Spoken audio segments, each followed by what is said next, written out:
네, 말씀은 마가복음 62탄이고요. 제목은 혼돈하고 공허한 재난의 시작이란 제목입니다. 마가복음 13장 3절에서 8절까지 말씀 보겠습니다. 마가복음 13장 3절에서 8절까지 말씀 같이 볼게요. 예수께서 감난산에서 성전을 마주 대하여 앉으셨을 때 베드로와 야고보와 요한과 안드레가 조용히 묻되 우리에게 이르소서 어느 때에 이런 일이 있겠사오며 이 모든 일이 이루어지려 할 때에 무슨 징조가 있사오리이까? 예수께서 이르시되 너희가 사람의 미혹을 받지 않도록 주의하라. 많은 사람이 내 이름으로 와서 이르되 내가 그라하여 많은 사람을 미혹하리라.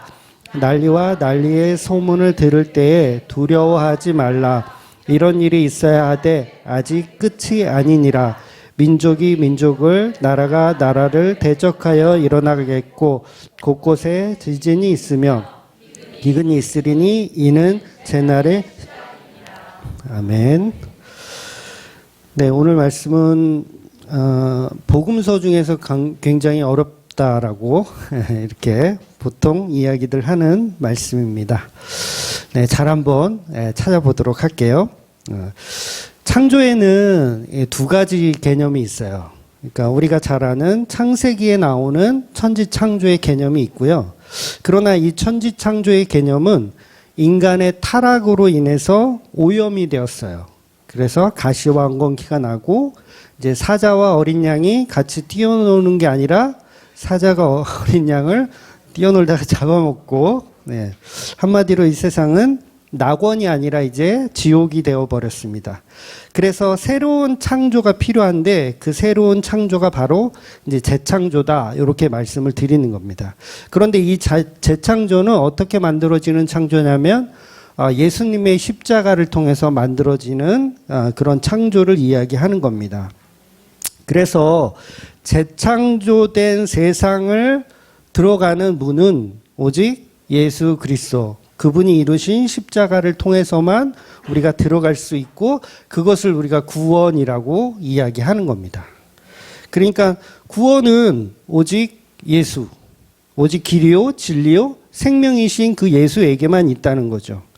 즉 타락한 인간과 인류들과 그 다음에 동물들, 사자들 서로 이제 잡아먹죠. 서로 잡아먹어요. 이제는 같이 뛰놀 수 없는 나라인데 오직 예수님의 십자가로 그런 나라가 이제 다시 연합이 되고 화합이 되는 나라를 만들 수 있다라는 거죠. 그래서 두 가지 창조와 재창조는 이 모두가 이 혼돈과 공허에서부터 시작을 한다는 거예요. 혼돈하고 공허한 상태에서 시작하는 거. 여러분 천지창조도 보면 우리가 보통은 빛을 만들었다. 그래서 빛으로부터 시작했다라고 천지창조를 이렇게 생각하지만 사실은 빛보다 먼저 있었던 게 뭐예요? 혼돈과 공허. 바로 어둠이라고 하는 혼돈과 공허가 먼저 있고 그 혼돈과 공허 속에 빛이 비춰지는 거예요. 그래서 창세기 1장 1절을 제가 읽어드리면 1장 1절입니다. 태초에 하나님이 천지를 창조하시니라. 땅이 혼돈하고 공허하며 흑암이 깊이 위에 있고 하나님의 영은 수면 위에 운행하시니라. 3절에 보면 하나님이 이르시되 빛이 있으라 하시니 빛이 있었고요. 그러니까 1장과 2절에는 뭐가 있어요? 혼돈과 공허가 먼저 있고 3절에 와서 빛이 있으라 하시며 빛이 있는 거예요. 빛은 빛 가운데 나가면 아무 의미가 없죠. 어둠 가운데 드러나는 거예요. 그래서 뭐예요? 뭐가 먼저 있어요? 어둠. 혼돈과 공허가 먼저 있다는 거죠. 그래서 보통 빛을 제일 먼저 창조했다라고 알고 계시지만 사실은 혼돈과 공허, 흑암이 먼저 창조된 것입니다. 물론 이 말을 빛과 어둠을 동시에 창조했다 해도 틀린 말은 아니에요. 빛과 어둠을 동시에 창조했다. 그러나 우리 인간의 시각으로 보자면 어둠이 먼저 있고 그 다음에 빛이 만들어진다는 개념이죠. 아무튼 중요한 것은 빛을 만들기보다는 창조 이전에 혼돈과 공허의 세상, 즉 어둠의 세상이 있다라는 것을 우리는 꼭 기억해야 한다는 거죠. 그렇다면 십자가로 만들어지는 재창조에도 반드시 뭐예요? 십자가로 만드는 재창조는 빛이잖아요. 이거를 다른 말로 하면 부활이라고 할 수 있거든요. 재창조를 부활이라고 할 수도 있어요. 그러면 부활도 어느 곳에서부터 출발해야 돼요? 십자가라는 어둠에서부터 출발을 해야 돼요. 이게 사실은 굉장히 쉬운 논리인데 이 논리를 다 놓치기 때문에 이 오늘 본문에 같은 해석들을 어려운 말들을 이해를 못하는 겁니다. 그래서 오늘 본문은 이제 13장으로 들어왔어요. 마가복음 13장. 지난주에 1절과 2절을 받고 이제 3절부터 오늘 보는데 무엇을 얘기하고 싶은 거냐? 13장은 도대체 뭐냐? 재난의 징조가 뭐냐? 예수님께서 너무 어려운 말들을 하시거든요. 나라를 이렇게 싸우고 난리가 나고 이제 막 천재지변이 일어나고 지진이 나고 막 이런 일들이 있대요. 그럼 무슨 얘기를 하고 싶은 거냐면 바로 그 재창조에 일어날 그 이전의 일들에 관한 이야기를 하고 있는 거죠. 즉 혼돈과 공허에 관한 이야기를 하시는 거예요. 창조되기 이전의 그 상태를 설명하는 것이고 재창조가 있기 이전의 그 상태를 설명하시는 내용인 거죠. 그러니까 저와 여러분이 재창조되었다면 사실 본문이 말하는 재난의 그 이야기들, 시작의 이야기들은 이미 사실은 저와 여러분이 경험하고 있거나 이제 이미 경험했거나 아니면 이제 경험하고 있거나 이제 앞으로 경험할 일들에 관한 일이라는 거예요. 그러니까 무슨 얘기? 혼돈과 공허에 관한 이야기. 그러니까 복음이 들어오려면 반드시 뭐가 있어야 돼요? 혼돈과 공허의 과정이 있어야 된다. 그 얘기를 예수님이 하시고 계시더라는 거죠. 그래서 창조는 어둠에서 빛을 만들어지는 것이고 재창조는 죄에서 의를 만들어내는 거예요. 타락한 세상에서 낙원을 만들어내는 과정. 그러니까 뭐가 필요해요? 혼돈과 공허의 그 시간이 필요하다라는 말씀을 하시는 겁니다. 여러분 지옥이 왜 지옥입니까? 하나님의 다스림이 없는 곳. 그곳이 지옥이에요. 지옥 그러면 우리는 불교적인 어떤 영향을 좀 많이 받아서 뭐 지옥 그러면 막 이렇게 무서운 사람들이 와가지고 막 이렇게 괴롭히고 그런 걸로만 생각하는데 근본적으로 지옥은 뭐냐면 하나님의 긍휼함이 없는 곳, 하나님의 통치가 없고 하나님이 관리하지 않는 곳이 지옥입니다. 하나님의 다스림이 부재된 곳. 그럼 하나님이 없는 세상은 어떠하겠어요? 네, 어둠과 혼돈의 그런 상황에 사는 거죠. 그래서 하나님이 없는 세상은 너희들이 어떻게 살아야 된다? 어떻게 살아야 돼? 헤매고 장난 없다. 이렇게 살아야 된다는 거예요. 그래서 본문을 그러니까 너무 좁은 의미로 이렇게 생각해서 대부분은 그 세대주의적인 해석을 해버려요. 그냥 본문은 재림에 있을 어떤 종말에 관한 이야기다. 이렇게 그냥 그렇게 쳐버립니다. 그런데 그 의미가 아니라 재창조 이전의 혼돈과 공허의 상태를 예수님이 설명하고 있다는 거죠. 즉 본문은 예수님이 십자가에 죽으시고 너의 곁에 없어예요. 예수님 죽었어요. 십자가에 죽어서 너의 곁에 없으니까 그 상황이 어떻다는 거예요? 혼돈과 공허의 상황이라는 거예요. 쉽지 않아요, 여러분 성경 해석하는 거? 네, 어렵지 않아요. 되게 쉬워요. 예수님이 십자가에 죽었어. 제자들은 다 죽었다고 생각하고 있잖아요. 그 혼돈과 공허를 설명하고 있는 거예요, 예수님이. 그래서 본문 가지고 재난의 징조가 어떻고 세상의 기근이 어떻고 지진이 어떻고 종말의 때를 이야기하는 거다라고 해서 그런 말에 현혹되실 필요가 없다는 거예요. 여러분 프리메이슨이란 말 들어보셨어요? 일루미나티 뭐 이런 거 세계를 지배하는 그 음모가 있다. 사단이 그런 걸 지배한다. 그게 다 세대주의적인 해석에서 나온 그 결과물들이거든요. 그런 거는 그냥 쓰레기다라고 생각하시면 됩니다. 그러니까 재난의 시작이란 말은 예수님이 죽었다예요. 예수님이 죽었다. 그 말은 뭐예요? 하나님이 우리 곁에 없다. 그럼 거기가 뭐라 그랬어요? 지옥. 그게 뭐예요? 재난의 시작인 거예요. 저와 여러분에게 하나님이 없으면 재난의 시작. 예수님이 우리 곁에 있다가 십자가에 죽어버렸어요. 그러면 우리는 혼돈과 공허이고 그 상태가 재난의 시작인 거예요. 그래서 예수님을 구약에서 다른 말로 어떻게 표현하는지 아세요? 임마누엘이라고 표현해요. 임마누엘. 임마누엘은 뜻은 하나님이 우리와 함께 하신다. 그런데 그 함께 하시는 하나님이 죽어버렸어요. 십자가에. 그럼 뭐예요? 하나님이 우리와 함께 하시지 않죠. 그 상태가 바로 어둠의 상태고 혼돈과 공허의 상태다라고 설명하는 거예요. 하나님이 다스림이 없으니까 그 상태가 지옥입니다. 그래서 여러분, 피조물은요, 창조주와 함께 있을 때 영광이에요. 하나님과 함께 있을 때 영광. 그리스도와 연합했을 때 성도는 그게 영광입니다. 물론 하나님 자체로도 영광스러워요. 하나님 자체로. 근데 피조물은 어때요?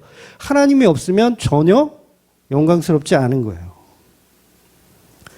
우리가 하나님을 찬양하고 경배하지 않아도 하나님은 충분히 영광스럽지만 우리 피조물의 입장에서는 우리가 하나님이 없다면 우리는 그 상태가 그냥 지옥을 사는 겁니다.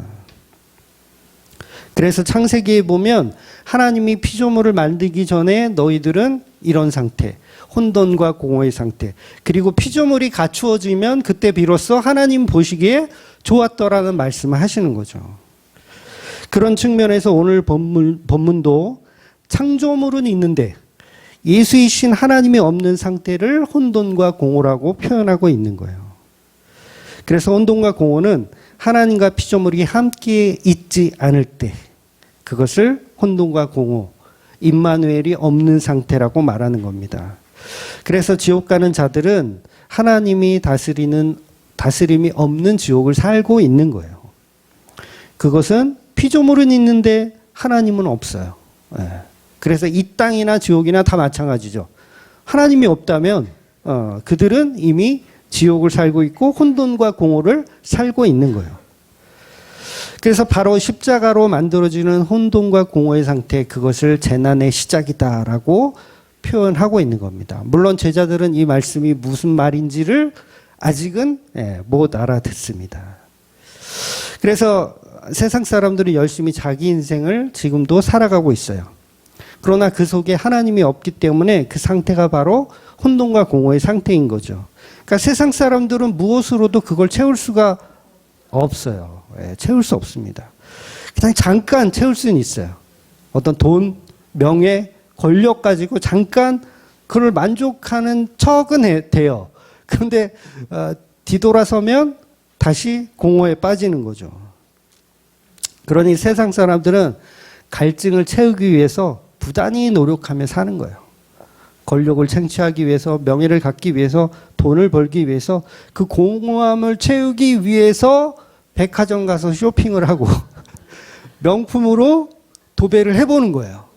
이 공허함을 채우기 위해서 명품을 들어야 되거든요. 네. 그리고 좋은 차를 끌어야 되고 좋은 집을 살아야 되고 다 뭐예요? 내면의 갈증이 해소되지 않으니까 그런 것이라도 해가지고 만족을 하고 싶은 거예요. 이런 것은 절대로 우리의 갈증을 채울 수가 없습니다. 돌아서면 또 갈증이 나요. 그래서 똑똑한 지성인들은 이런 것 가지고는 안 되는구나. 그러면 다른 걸 해보자 해서 만들어내는 게 뭐냐면 그게 종교라는 거예요. 그래서 오히려 종교는 세상의 방식과는 조금 달라요. 예를 들면 무소유를 주장해버려요. 아예. 명품이고 뭐 좋은 차고 좁은 집이고 다 필요 없고 우리는 무소유다. 이러면 좀 갈증이 해소될까? 해소돼요? 네, 그것도 해소가 안 돼요. 그러니까 교회 다니는 사람도 마찬가지예요. 하나님을 이용해서 나의 갈증을 채우는 도구로 삼아서 신앙하고 있다면 그 역시 그냥 종교 생활을 하는 것이고 복음으로 채워지지가 않는 상태라는 거예요. 그래서 복음이 아닌 다른 종교로는 절대로 그 갈증을 해소할 수가 없습니다. 혼돈과 공허를 채울 수가 없다는 거죠. 그러니까 복음이 이 땅에서 점점 사라져 갈수록 세상의 문화는 뭐 마약이라든가 아니면 성적인 윤리라든가 이런 게 점점 더 커지고 확대되어지게 되어 있어요. 왜냐하면 만족이 없으니까 더 강력한 거, 더 자극적인 거 이런 거를 계속 해야 돼. 즉 우리의 영혼의 목마름을 해결하지 못합니다. 그 혼돈과 공허의 상태를 오늘 본문은 이야기하는 거예요. 그러니까 본문은 예수님이 십자가에 죽으시고 이 세상에 예수님의 통치가 사라져버린 상태, 그 상태에서 제자들에게 예수님은 특별히 잘 견뎌라라고 이야기하시는 겁니다. 지난주 말씀드린 엠마오로 가는 제자들 기억나십니까? 그 상태가 어떤 상태예요? 엠마오로 왜 가요? 혼돈과 공허의 상태로 가는 거예요. 왜? 내가 믿던 예수님이 죽어버렸으니까, 하나님이 죽어버렸으니까 엠마오로 가는 거예요. 그러니까 엠마오로 가는 제자의 마음은 혼돈과 공허의 상태. 그 상태에서 뭐가 비춰지는 거예요? 빛이 비춰지는 거예요. 그러니까 부활하신 예수님이 오셔서 빛으로 그들에게 그 공허함을 채워주시는 거죠. 그러니까 이 말씀 가운데 예수님이 모세오경에 기록되었던 말씀이 나에 대한 이야기였어. 선지자의 글이 나에 대한 이야기였어. 시편의 글이 나에 대한 이야기였어. 내가 죽기 전에 설명했던 모든 내용들이 다 나에 대한 이야기였어 라고 빛을 비춰주시니까 그때서야 비로소 혼돈과 공허가 해결이 되고 이제는 뭐예요? 예루살렘을 가서 그 복음을 알려야겠다 이렇게 바뀌는 거죠. 그래서 다른 제자들도 마찬가지입니다. 예수님 빛으로 찾아가세요. 부활하신 이후에 혼돈과 공허의 상태에 있는 제자들 문을 다 걸어 잠그고 이제 언제 우리가 죽을지도 모른다 이러고 벌벌 떨고 있을 때 예수님이 빛으로 혼돈과 공허의 상태에 있는 제자들을 찾아가시더라는 거죠. 그러니까 본문은 예수님이 십자가에 죽으시고 나면 느끼게 될 너희들의 상태를 예수님이 미리 말씀해 주시는 내용이라는 거죠. 그런데도 많은 사람들은 본문을 그냥 종말에 관한 이야기로만 오해를 하여 본질의 예수님에 관한 이야기를 다 빼버린다는 거죠. 예수님이 없으면 그것이 재난의 시작이고 그것이 지옥을 경험하는 겁니다. 물론 마가복음 13장을 종말의 이야기다, 종말의 이야기가 아니다라고 할 수는 없어요. 왜냐하면 그게 다 포함이 되어 있는 말씀들이기 때문에 그래요. 그러니까 종말이라는 말도 예수님이 우리 곁에 없으니까 그게 종말인 거거든요. 예수님이 없으니까. 없다가 오시니까 그걸 종말이라고 하는 거예요. 없다가 있으니까. 그러니까 오실 예수를 기다리는 개념이니까 그 말도 틀린 말은 아니에요. 그러나 중요한 건 뭐다? 예수님이 십자가로 죽은 그 혼돈과 공허에 대한 이야기를 본질적으로 예수님은 하신다는 거죠. 여러분 코끼리 꼬리를 이렇게 지적? 코끼리 꼬리를 만지면서 이것이 코끼리다 해도 맞죠? 네, 코끼리 머리를 잡고 이것이 코끼리다 그래도 맞죠? 그러니까 그런 의미로 이해하셔야 된다는 거예요. 그러니까 본질적으로는 십자가에 죽으신 예수님에 대한 혼돈과 공허의 이야기라는 거죠. 그래서 28절에 보면 이제 나중에 좀 보겠지만 28절에 이런 말씀이 있어요. 제가 읽어드릴게요. 무화과 나무의 비유를 배우라. 그 가지가 연하해지고 잎사귀를 내면 여름이 가까운 줄 아나니 천지는 없어지겠으나 내 말은 없어지지 아니하리라. 요 말씀이 13장에 같이 들어있어요. 그러니까 예수님이 죽어서 없어진 것 같지만 뭐는 영원하다? 예수님의 말씀은 영원하다. 그러니까 예수님은 죽은 것 같지만 죽은 게 아니라 부활하실 것이다. 그 말씀이 영원하다. 그러니까 이 말이 재림하였다. 이 말과 같은 맥락의 말이라는 거예요. 그래서 이제 오늘 본문을 이제 구체적으로 들어가 보겠습니다. 제자들의 질문으로, 서론이었어요. 제자들이 이제 질문을 해요. 아주 민감한 질문, 아주 조심스럽게 하는 거예요. 이런 일이 어느 때에 있겠습니까? 라고 시작하는 거예요. 도대체 제자들은 질문하고 싶은 이런 일이 무엇이고 어느 때는 뭘까요? 네. 그래서 이게 목사님들이 지금도 예수님의 답변의 내용을 문자적으로만 해석을 하기 때문에 이것은 예수님이 재림에 관한 마지막 때의 질문이구나 생각을 합니다.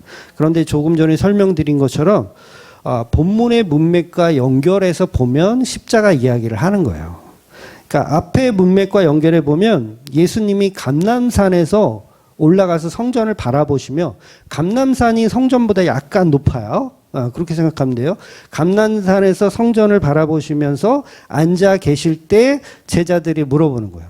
그러니까 지난주에 1절과 2절에 어떤 내용이 있었냐면 성전이 아름답습니다. 그랬더니 예수님이 그 성전은 곧 무너질 것이다. 돌 위에 돌 하나도 남지 않고 무너질 것이다. 라는 말씀을 하셨어요. 그러니까 이게 제자들은 그게 두려운 거야. 여러분 성전은 언제 무너져요? 전쟁 때 무너져요. 성전이 그냥 스스로 무너진 적이 없어요. 늘 전쟁 때문에 폐허가 됐을 때 성전이 무너져 왔단 말이에요. 그럼 제자들이 어떻게 생각하겠어요? 예수님이 성전 무너진다고 하면 전쟁이 일어나겠구나 이렇게 생각할 수밖에 없죠. 그러니까 예수님은 지금 왕이 되실 것인데 성전이 무너진다고 하니 제자들은 짱구를 막 돌려야 되잖아요. 그러면 어떻게 해석하겠어요? 예수님이 왕이 되시지만 이 왕국은 천년만년 가는 게 아니라 언젠가는 또 무너질 날이 오겠구나. 그러니까 조용히 물어야 되겠죠. 예수님한테. 그 날이 언제입니까? 라고 물어보는 거예요. 그러니까 제자들은 자기들이 이 성전이 왜 무너지는지도 모르고 그냥 자기 생각한 대로 질문하는 거예요. 그러니까 예를 들면 이런 거죠. 제가 여러분에게 말하기를 우리 큰아들이 이제 국수 먹을 날이 곧 가까워집니다. 이렇게 얘기했다고 치자고요. 치면 여러분들은 그 말을 어떻게 이해하겠어요? 우리 큰아들 예주가 결혼을 하나 보다. 그렇게 여러분 이해하실 거 아니에요. 아닌가요? 요새는 그런 표현 안 해요? 국수 먹을 날이 곧 가까워질 거예요. 그러면 대부분 이제 결혼할 날이 될 거라고 생각하는 거예요. 그런데 그 결혼식이라는 뜻을 모르는 상태에서 질문을 하는 거예요. 국수를 먹을 날이 온다고 하니까 그럼 국수 먹을 날엔 어떤 징조가 일어나나요? 이렇게 물어보는 거예요. 이해가 되시죠? 어떤 징조가 일어나나요? 그래서 제가 설명을 합니다. 전국의 온갖 친척들이 다 모일 것이요. 경상도와 전라도와 제주도에 있는 친척까지 다 서울로 경기도로 모일 것이라. 소문과 소문이 나고 난리는 빼고요. 국수 먹는 장소가 여기 있다 저기 있다 이렇게 할 것이다. 이렇게 설명한 거예요. 실제로 그 예식장 가면 복잡하잖아요.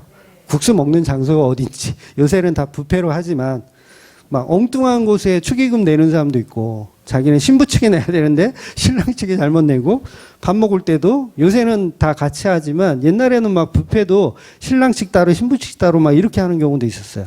엉뚱한 곳 가서 밥을 먹기도 하고 막 이렇게 예수님은 지금 십자가로 이루시는 그 혼돈과 공허에 대해서 설명하고 계신데 제자들은 뭘로 알아듣고 있냐면 멸망의 날에 대한 걸로만 알아듣고 있는 거예요. 그러니까 서로 안 맞아. 서로 동문서답으로 들리는 거예요. 그러니까 예수님의 말씀을 제자들은 지금 못 알아듣는 게 맞습니다. 근데 언제 알아들어요? 예수님 부활하시고 빛이 비춰졌을 때, 성령의 빛이 비춰졌을 때 그때 알아듣는 거예요. 지금은 못 알아들어요. 그게 결혼식에 관한 이야기인지 예수님이 십자가에 관한 이야기인지 못 알아듣는 거예요. 그러니까 십자가에 관한 혼돈과 공허를 제자들은 지금 못 알아듣습니다. 간혹 우리 교회에 이제 처음 오시거나 아니면 유튜브로 이제 제 설교를 이제 제가 이제 권할 수도 있거든요. 제가 이렇게 지인들한테 설교 좀 들어보시라고. 그러면 이렇게 들어보고 나서 피드백이 오면 솔직히 목사님, 저는 목사님 이야기가 도대체 무슨 얘기인지 하나도 못 알아듣겠어요. 이렇게 얘기하시는 분들이 의외로 많이 있어요.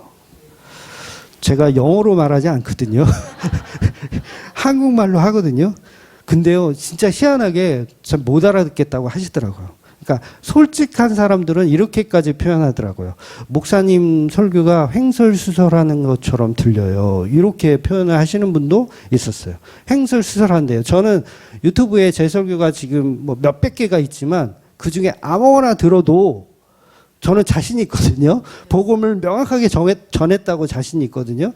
그런데 도대체 몇 개를 들어봤는데도 무슨 얘기인지 도통 알아듣지를 못하겠다고 하시는 분들이 있더라고요. 여러분 그게 왜 그런 줄 아세요? 목적하는 게 달라서 그래요. 그러니까 예수님은 저는 결혼식에 관해서 이야기하는데 다른 이 듣는 사람들은 전쟁에 관한 이야기로 듣고 있으니까 서로 안 맞는 거야. 목적이 달라요. 원래 인간은요 자기가 듣고 싶은 것만 들어요. 그래서 이게 성령이 그 대가리를 부셔야 되거든요. 자기가 듣고 싶은 것만 들어요. 그러니까 귀를 뚫어야 돼요. 누가 성령의 귀를 뚫어야 돼요. 이게 귀가 잘 안 들리니까 뜨끔뜨끔 들리니까 행설수설로 들려요. 여러분 옛날 코미디 프로에 그 맹구 아시죠? 맹구 코너 이렇게 막 시작할 때 막 어떤 그 다른 여학생이 막 재밌는 이야기를 해요. 막 무슨 예를 들어서 뭐라 할까 흥부놀부 이야기를 막 해요. 그럼 맹구가 옆에서 막 듣다가 너무 재밌게 들어. 그러다가 선생님이 딱 오시면 선생님 제가 재밌는 얘기 해줄게요. 그러고 막 단어들만 막 조합해가지고 행설수설 무슨 얘기인지 하나도 조합이 안 돼. 아, 이런 코미디 프로를 모르시는군요. 안 들리는 거예요. 뜨면 그냥 단어들만 들리는 거예요. 그러니까 지금도 오랜 시간 이 마가복음이요 13장이요 풀리지 않고 있어요. 많은 목사님들이 그냥 이거 세대주의적인 해석으로 그냥 이해를 하고 있다라는 거죠. 그러니까 본문의 제자들도 예수님의 말씀이 동문서답하는 걸로 해석할 수밖에 없어요. 그럴 수밖에 없는 것이 목적하는 바가 전혀 다르기 때문입니다. 그래서 종교로 똘똘 뭉친 사람들은요 복음을 더욱더 못 알아들어요. 예. 그래서 결국은 본문의 내용 가지고 종교적인 교훈을 계속 삼습니다. 여태까지 계속 설명했지만 외식하는 자, 우리 외식하지 맙시다. 그 다음에 자기의 전 재산을 헌금한 그 가난한 과부, 우리도 정성을 다해 하나님께 헌금을 잘 드립시다. 이렇게 해석하고 그냥 다 끝나버리는 거예요. 그러니까 오늘 본문을 13장을 쭉 읽고 결론 나는 게 뭐예요? 도적같이 임하는 예수님을 잘 기다립시다. 그런데 이게 이따위 소리예요. 성경은 전혀 그런 말을 한 적이 없거든요. 도적같이 임하는, 이거 이따가 끝에 가서 설명드릴게요. 도적같이 임하는, 저 도적같이 도망가는 도적같이 임하는 예수님을 기다려야 되는 걸로 우리는 생각하잖아요. 근데 그런 얘기를 성경은 하지 않아요. 그러니까 예식장에 관한 설명을 하는데 계속 제자들은 전쟁에 관한 이야기로 듣는 것과 같죠. 그래서 멸망의 징조가 언제 있습니까? 라고 이 질문을 하는 거예요. 그래서 예수님의 대답은 완전 동문서답입니다. 5절, 6절 제가 읽어드릴게요. 예수께서 이르시되 너희가 사람의 미혹을 받지 않도록 주의하라. 많은 사람이 내 이름으로 와서 이르되 내가 그라하여 많은 사람을 미혹하니라. 제자들은 전쟁이라고 생각하고 듣고 있으니까 얼추 이게 맞아요. 얼추 맞아요. 종말의 말처럼 들려요. 그러니까 오늘날의 세대주의자들도 그렇게 귀를 기울일 수밖에 없죠. 7절로 들어가면 이건 또 빼박입니다. 7절로 들어가면 난리와 난리의 소문을 들을 때에 두려워하지 말라. 이런 일이 있어야 하되 아직 끝이 아니라. 8절 민족이 민족을 나라가 나라를 대적하여 일어나겠고 곳곳에 지진이 있으며 기근이 있으리니 이는 재난의 시작이라. 이건 뭐 전쟁 때에 있는 전쟁에 관한 이야기라고 믿을 수밖에 없잖아요. 이미 결론을 정하고 보니까 그러는 거예요. 그래서 말씀을 말씀되게 하여 주님의 성령의 은혜가 필요한 것이 우리의 귀입니다. 우리의 머리고요. 오늘날의 많은 교인들은 본문을 말할 때 제자들과 똑같이 생각을 해요. 종말에 관한 전쟁의 이야기로. 성령의 은혜가 없으면 이렇게 생각할 수밖에 없어요. 그래서 비복음도 계속해서 우리가 답을 정해놓고 너는 대답만 해 라는 식으로 성경을 해석할 수밖에 없는 거죠. 그런데 여러분 한번 생각해 보세요. 전쟁이라는 게 왜 일어날까요? 전쟁은요, 통치자가 없을 때 일어납니다. 통치자가 없을 때. 그러니까 절대자가 없으면 전쟁을 해요. 여러분 호랑이 선생님이 있어. 그러면 아이들이 그 호랑이 선생님 앞에서 싸울까요? 절대 싸울 수가 없어요.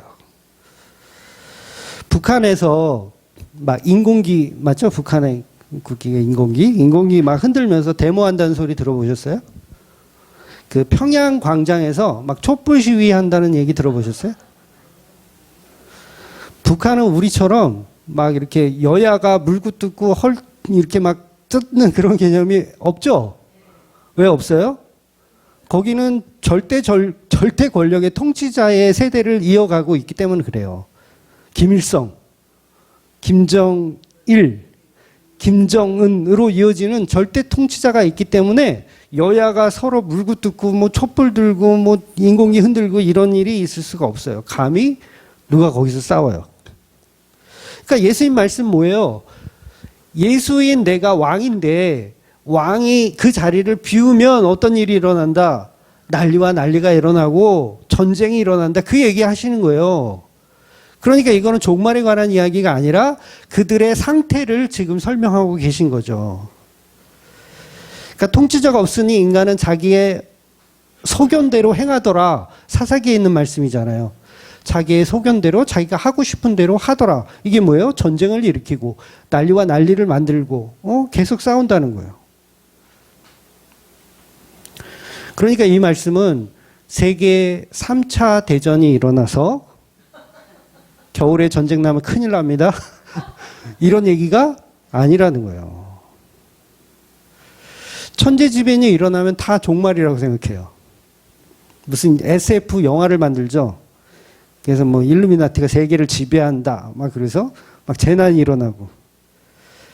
그러니까 통치자가 없는 십자가로 죽은 예수의 그 상태를 설명하고 있는 거라는 거죠. 아니 십자가 이후에 2000년 동안 여러분 전쟁이 없었습니까? 세계 1차 대전, 세계 2차 대전. 그때 예수님 재림하셨어요? 안 하셨잖아요. 곳곳에 지진과 기근이 지금도 계속 발생해요. 그게 재난의 시작이라 오늘 본문이 그랬잖아요. 근데 재난의 시작이 아니었어요. 일본 틈만 나면 지진 나잖아요. 지금도. 아프리카 기근이 하루 이틀 얘기인가요? 수천 년 동안 이어지는 일들이에요. 그러니까 예수님은 그때마다 재림하셨으면 수백 번 재림하셨어야 돼. 바빠 죽겠어요. 예수님 왔다 갔다 하시기에. 그러니까 오늘 본문은 그런 종말의 이야기가 아니라 십자가로 이루어진 종말에 관한 이야기를 하는 거예요. 십자가로 이루어진. 즉 예수라는 통치자가 없는 상태를 말씀하시는 겁니다. 저와 여러분에게 예수님이 없잖아요. 그러면 그 상태가 난리와 난리의 상태고 예수가 없는 게 민족과 민족이 싸우는 상태인 거예요. 여러분 예수가 있는데 왜 나라와 나라가 서로 싸울까요? 예수가 없으니까 싸우는 거예요. 나는 예수가 있고 너는 예수가 없어. 그러면 싸우죠. 근데 나도 예수가 있고 너도 예수가 있어. 그러면 안 싸워야 되는데 우리는 왜 싸우는 거야? 교인끼리도 싸우고 말이야. 부부끼리도 싸우고 말이야. 그게 뭐예요? 내 속에 얼마나 예수가 없으면 그렇게 싸우고 지랄들을 하는 거예요. 그러니까 싸운다는 건 우리 안에 예수가 없어요. 이거를 드러내고 있는 거예요. 그래서 본문은 세대주의적인 해석하는 그런 류의 종말을 말하는 게 아니라 십자가를 통해서 재창조되어지는 혼돈과 공허의 상태를 말씀하시는 겁니다. 제자들은 아직은 못 알아듣고 있어요. 지난주에 말씀드렸죠? 이 구약과 신약의 기준은 말라기 4장과 마태복음 1장이 아니고 그건 편의상 역사적으로 그냥 구분한 거고 책을 구분하기 위해서 실제로 구약과 신약은 십자가예요. 십자가의 죽으심으로 다 이루었다가 신약의 시작이에요. 그래서 구약은 다 이루실 복음에 관한 말씀, 즉 십자가로 이루실 말씀에 관한 이야기. 근데 신약은 다 이루신 말씀에 관한 이야기. 그러니까 쉽게 말하면 십계명을 예수님이 십자가에서 다 이루신 말씀이 신약이에요. 산상수훈을 예수님이 십자가에서 다 이루신 말씀이 신약의 말씀인 거예요. 그래서 그걸 복음이라고 하는 거예요. 그거 전하는 거예요, 여러분. 십계명만 전하면 그건 율법이에요. 산상수훈만 전하면 그건 율법이라고 하는 거예요. 뭘 전해야 돼요? 그것을 이루신 분이 십자가에 이루신 분이 예수다. 그걸 전하는 게 복음이라는 거예요. 근데 우리는 복음을 안 전하고 뭘 전해요? 십계명만 전해요. 주일 성수해야지. 11조 내야지. 오른뺨을 치면 왼뺨을 돌려대야지. 오리를 가져가면 십리를 가야지. 이러면서 뭐예요? 뭘 전해요? 율법을 전하는 거예요. 율법을. 근데 복음은 뭐예요? 그걸 다 해내신 분이 예수님이셔. 어디서 하셨냐면 십자가에서 그걸 다 이루셨어 라는 복음을 전해야 되는데 복음을 안 전하고 다 율법을 전하고 있다니까요, 교회들이. 그러니까 예수님이 오죽하면 그들에게 찾아가셔서 혼돈과 공허에 있는 상태에 있는 우리 인간들, 저와 여러분을 찾아오셔서 야, 모세오경이 나에 대한 이야기야. 선지자의 글이 나에 대한 이야기야. 야, 이 시편의 글이 나에 대한 이야기야. 이거를 일일이 설명을 해주냐고요. 얼마나 속이 터지셨으면. 한 명도 복음이 없어요. 예수님 십자가에 딱 달려서 죽으시고 나서 단 한 명도 복음을 아는 자가 없는 거예요. 그래서 예수님이 직접 찾아가시고 성령이 찾아가셔서 귀때기를 열어주셔야 복음이 들리더라는 거예요. 그래서 마가복음도요, 신약 강해는 사실 이제 예수님이 죽으시고, 그게 이제 15장 37절인가 예수님이 죽으시고거든요. 거기까지는 다 뭐예요? 구약이에요. 죽으시고 그다음부터 이제 다 이루었다 하신 그 이후에부터가 신약인 거예요. 그러니까 마가복음은 신약은 사실 16장 한 장밖에 없어요. 다 구약 성경, 구약 강해를 하고 있는 거죠. 그래서 오늘 본문은 십자가로 죽은 예수, 즉 무너질 성전에 관한 설명을 하는 겁니다. 예수님이 오늘 본문에서 6절에 보면 많은 사람이 내 이름으로 와서 이르되 내가 그라하여 많은 사람을 미혹하느니라. 왜 이런 말씀을 하실까요? 구원의 방법은 예수님의 십자가뿐인데 십자가는 공허와 혼돈의 맛을 낸다라는 표현을 하는 거예요. 근데 그게 인간들은요, 달지 않아요. 혼돈과 공허가 여러분 달아요? 안 달아요. 그러니까 뭐예요? 미혹하는 자들은 달기 밤양갱. 지난주에 했죠? 못 알아들어서. 그러니까 미혹하는 자들은 계속 달기 다른 이야기를 해요. 달다고, 설탕처럼 달다고. 근데 예수님 뭐예요? 혼돈과 공허, 십자가에 대한 이야기를 한다고요. 맛없는 이야기를 하더라는 거예요. 왜냐하면 십자가가 뭐예요? 신은 죽었다예요. 신은 죽었다. 당연히 피조물인 우리에게 신이 없다. 그래서 우리는 혼돈과 공허의 상태이다. 그래서 그 상태에서 뭐예요? 조심해라. 가짜들, 광명의 천사들이 오니까 조심해라.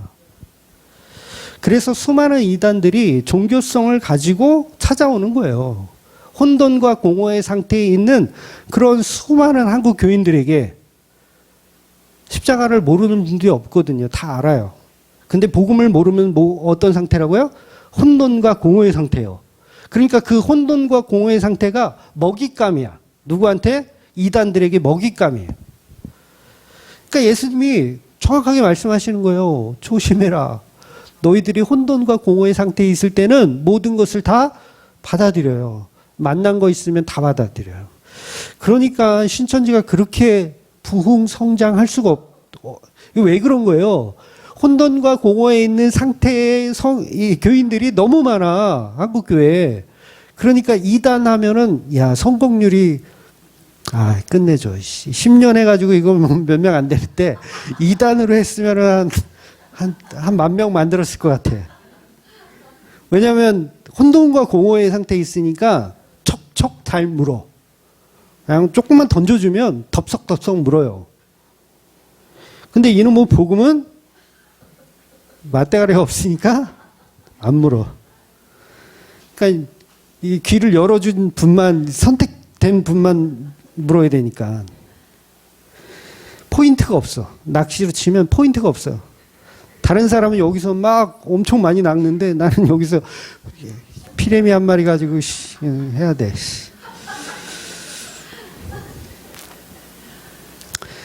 그래서 부활하신 예수님이 제자들에게 찾아오기 전까지는 겨울을 지나는 것과 같아요.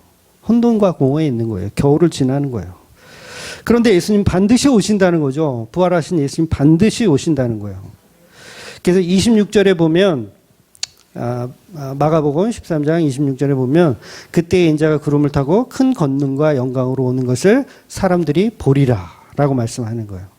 그러니까 무슨 얘기예요? 걱정하지 마라. 너 혼돈과 공허의 상태에 있지만 걱정하지 마라. 내가 구름을 타고 오겠다. 이 말은 십자가에 죽은 무능력한 예수로 또 온다는 얘기가 아니에요. 구름을 타고 온다는 건 여호와의 능력으로 온다는 거예요. 선호공처럼 이렇게 군둔을 타고 온다는 얘기가 아니라 여호와의 영광으로 온다는 거예요. 요거는 출애굽기 때 많이 설명드렸잖아요. 빽빽한 구름 사이로 계신 여호와 하나님. 그러니까 예수님이 어떤 모습으로 오신다? 통치자의 모습으로, 여호와 하나님의 모습으로 그 권능을 가지고 온다는 얘기를 하시는 거예요. 그래서 본문은 마지막 전쟁의 때로 해석하면 안 됩니다.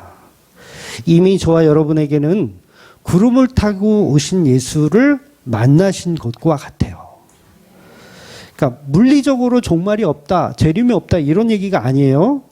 예수님이 말씀하고 싶은 거는 혼돈과 공허에서 빛으로 내가 너희들을 찾아갔고 성령이 너희들을 찾아갔으니까 너희는 더 이상 어둠의 자식이 아니다. 그 얘기하는 거예요. 어둠의 자식이 아니다. 구름을 타고 오는 예수 나를 너희는 이미 보았다. 그래서 30절 내가 진실로 너에게 말하노니 이 세대가 지나가기 전에 이 일이 다 일어나리라. 이 세대가 지나가기 전에 이 일이 다 일어나리라. 이거 어떻게 해석할 거예요? 세대주의자들. 너희가 죽기 전에 다 일어나리라. 그런데 복음으로 해석하면 이미 일어났어요. 엠마오로 가는 제자들에게 이미 오셨고요. 어떤 권능으로? 여호와 하나님의 권능으로 이미 오신 거예요.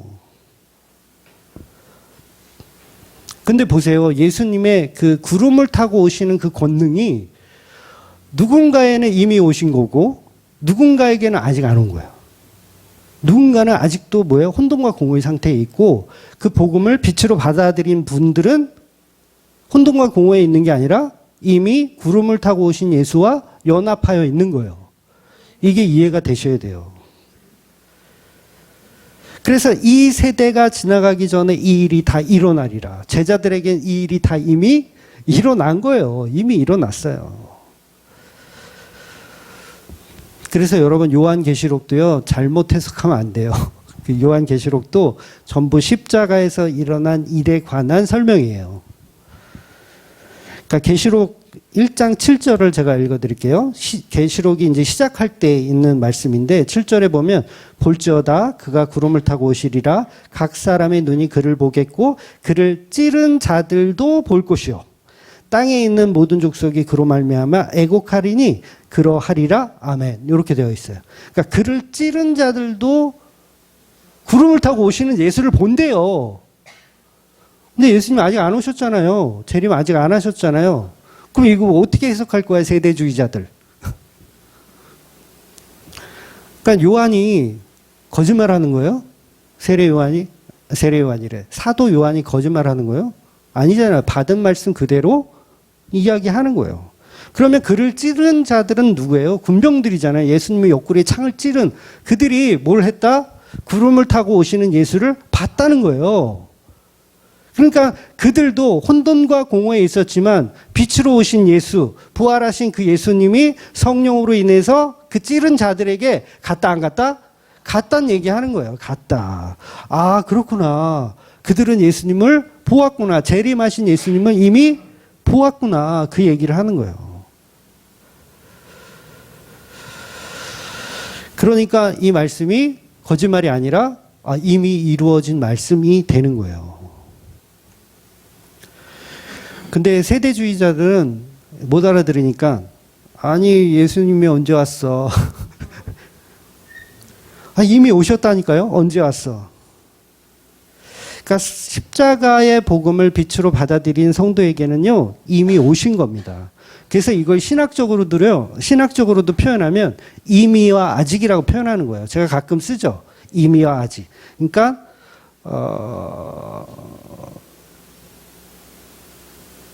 하나님의 시간에서는 세상의 시간과 달라요. 그래서 이미와 아직이 맞는 말이 되는 거예요. 그러나 이미 아직 아닌 이라고 표현할 수 있는 거죠. 여러분, 베드로가 이미 구름을 타고 오시는 예수를 본 거예요. 사도 바울이 이미 삼층천에서 구름을 타고 오신 예수를 본 겁니다. 본 거예요. 스데반 집사도 사도 요한도 다 마찬가지예요. 이미 구름을 타고 오신 예수. 구름을 탄다는 얘기는 다시 한번 말씀드립니다. 선호공이 아니라 예수님이 여호와시다. 요걸 봤다 안 봤다? 봤다. 사도행전 7장 55절, 56절. 이거 스데반이 마지막 설교하는 부분 대목이거든요. 제가 읽어드릴게요. 스데반이 성령 충만하여 하늘을 우러러 주목하여 하나님의 영광과 빛 예수께서 하나님 우편에 서신 것을 보고 말하되 보라 하늘이 열리고 인자가 하나님 우편에 서신 것을 보노라 한대. 스데반이 뭘 봤어요? 예수님 본 거예요. 어떤 예수님? 구름을 타고 오시는 영광 가운데 여호와의 우편에 앉아 계신 그 예수를 누가 봤다? 스데반이 본 거예요. 너희 세대가 지나가기 전에 너희가 구름을 타고 오는 예수를 볼 것이다. 이 말씀이 스데반에게 이루어졌다고요. 그러니까 저와 여러분에게도 사실은 이루어지고 있고 이루어졌고 이루어질 것입니다. 근데요, 이 이야기를 스데반이 하고요. 어떤 일이 벌어집니까? 유대인들이 돌을 들어서 그들을 때려 죽여요. 왜 때려 죽여요? 자기들이 하나님 예수가 하나님이라고 하니까, 봤다고 하니까. 그래서요, 진짜 성도는요, 재림 같은 거 기다리지 마세요. 재림 기다리지 마세요. 예수님은 이미 여러분 속에 재림하고 계십니다. 다시 말씀드리지만 물리적인 재림이 없다라는 얘기를 하는 게 아니에요. 종말은 반드시 있어요. 이 세상 끝나는 종말이 있어요. 그런데 그 종말을 기다릴 필요는 없다라는 얘기를 하는 거예요. 여러분이 각각 개인적으로 다 스데반처럼 죽으실 때 구름을 타고 오시는 예수를 다 보시는 거예요. 너무 쉽지 않아요? 성경 해석? 제가 어렵게 하나요? 그래서 성도는 십자가에 죽은 예수가 진짜 하나님이라는 사실을 믿는 것이 구름을 타고 오시는 예수를 만나는 겁니다. 그러니까 다른 나를 기다릴 필요가 없어요. 그게 미혹입니다. 그게 미혹이에요. 본문에서 말하고 있는 예수님의 미혹이 그겁니다. 이 복음을 제자들이 알고 있었어요. 베드로가 알았고 사도 요한이 알고 있었고 사도 바울이 알고 있었습니다. 그래서 그들의 인생은 십자가 속 부활이 영광임을 알고 있었어요. 그냥 부활이 아니라 십자가 속 부활이 영광임을 알고 있었던 겁니다. 그래서 제자들은요, 혼돈과 공허의 상태로 살지 않았어요. 물론 겉모습을 이렇게 보면 혼돈과 공허에 사는 것 같아.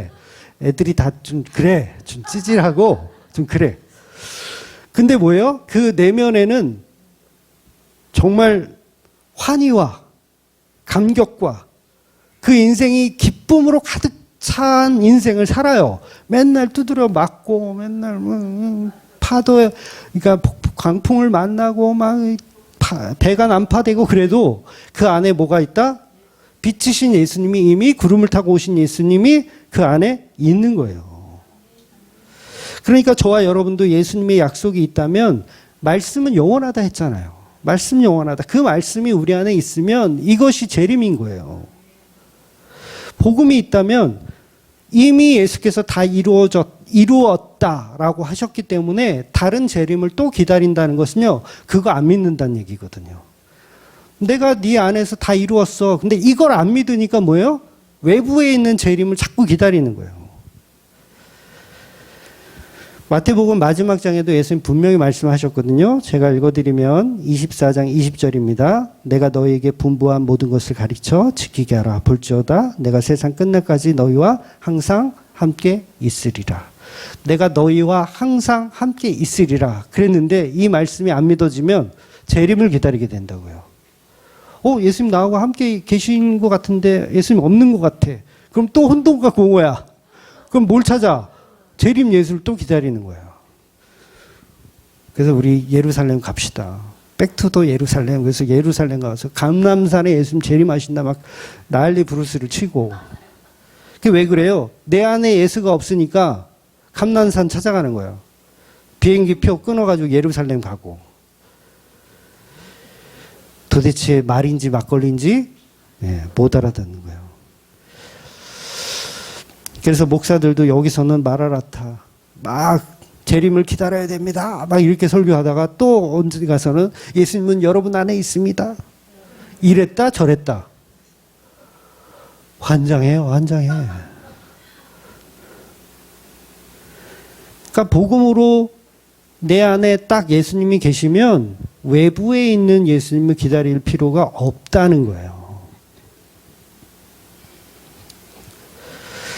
그래서 예수님이 오시기를 기다리며 이 땅을 지옥을 사는 사람들, 여기는 지옥이야, 예수님 곧 오실 거야, 이거 이미 복음이 없는 거예요. 막 휴거 계산하고 예수님 언제 오실까, 1992년인지 옛날에도 그랬고 계속 계산해. 천국 가면 우리 상급 얼마일까 이런 거 막 계산해. 여기는 지옥인데 천국에는 많이 쌓아놨다 이거야, 자기가. 그러니까 막 거기 가고 싶어가지고. 이 자체가 그냥 이단 사상이에요. 이단 사상. 성도는 지금 이곳도 하나님이 함께 계시고 예수님이 함께 계시다면 하늘나라인 거예요. 가짜들은 예수님 여기 있다 저기 있다 거짓말 하는 겁니다. 우리 교회 와봐, 성령 체험을 할 수 있게 해줄게. 전부 거짓말이에요. 데살로니가전서 5장에 보면 아까 서두에 말씀드린 도적같이 오시는 예수님을 기다리라고 하는데, 여러분 성경을 다시 보시면 도둑같이 오시는 예수님을 바울은 기다리라고 하는 말이 아니에요. 목사들은 전부 거꾸로 해석을 해놨어요. 그러니까 바울의 말은 뭐냐면요, 이미 너희는 빛이다. 이미 너희는 혼돈과 공허였었는데 빛이신 예수님이 들어왔기 때문에 도적같이 오시는 예수를 기다릴 필요가 있다 없다? 없다라는 얘기하는 거예요. 그건 뭐예요? 종교인들이 하는 거예요. 재림 예수를 기다리는 건 종교인들. 왜냐하면 종교인들은 여전히 혼돈과 공허니까, 이 속에 예수가 없으니까 계속 재림 예수를 기다리는, 도둑같이 임하시는 예수를 계속 기다리고 싶은 거야. 누가? 종교인들이. 근데 바울은 호되게 야단치면서 이미 빛은 너희 안에 있어 라고 하는 거예요. 데살로니가 5장 4절 5절을 제가 읽어드릴게요. 형제들아 너희는 어둠에 있지 아니하매, 그렇죠? 아니라고 그러죠? 어둠에 있지 아니하매 그 날이 도둑같이 너희에게 임하지 못하리니. 뭐라 그랬어요 지금? 그 날이 도둑같이 너희에게 임하지 못하리니 너희는 다 빛의 아들이요 낮의 아들이라. 우리가 밤이나 어둠에 속하지 아니하나니. 사도 바울은요, 도적같이 임하는 거 아니다, 그거 기다리지 마라 라고 얘기하는데, 목사님들은 다 예수님 언제 재림하실 줄 모르니까 오늘도 뭐예요? 우리가 열심히 충성 봉사, 나쁜 짓 하고 있다가 예수님 오시면 어떻게 돼? 난감하잖아요. 그러니까 나쁜 일을 하면 안 돼. 그러니까 계속 좋은 일만 하고 있다가 예수님 오실 때까지. 그런 얘기가 아니에요. 깨어있으라는 말은 맞는데 그 깨어있으라는 게 뭐예요? 복음으로 깨어있으라는 말이지 내 안에 없는 외부의 예수를 기다리라는 말이 아닙니다. 여러분의 마음속, 저와 여러분 마음속에 예수가 없으면 우리는 언제나 다른 예수를 또 기다리게 되어 있는 거예요. 엉뚱한 곳에서 예수님의 재림을 기다리며 성령의 은혜가 없이 사는 겁니다. 그러나 진짜 성도들은요, 종말의 때와 상관없이 오늘이 바로 혼돈과 공허의 빛을 맞이하는 순간이며 오늘이 예수님 만나는 순간이에요. 모든 날이 다 예수님 만나는 순간입니다. 그래서 늘 함께 예수와 함께 있으니 어둠이 빛이 우리 안에 공존하며 살아가는 거예요. 제가 이 말씀 드릴게요. 늘 예수와 함께 어둠과 빛으로 살아가세요. 그러니까 보통은 여러분 빛으로 살아가세요라고 얘기할 텐데 저는 이렇게 얘기하는 거예요. 어둠과 빛으로 살아가세요. 이 말의 의미는 다음 주에 더 구체적으로 설명드리겠습니다. 그런 예수로 살아내시는 저와 여러분이 되시기를 주의 이름으로 축원드리겠습니다. 아멘. 기도하겠습니다.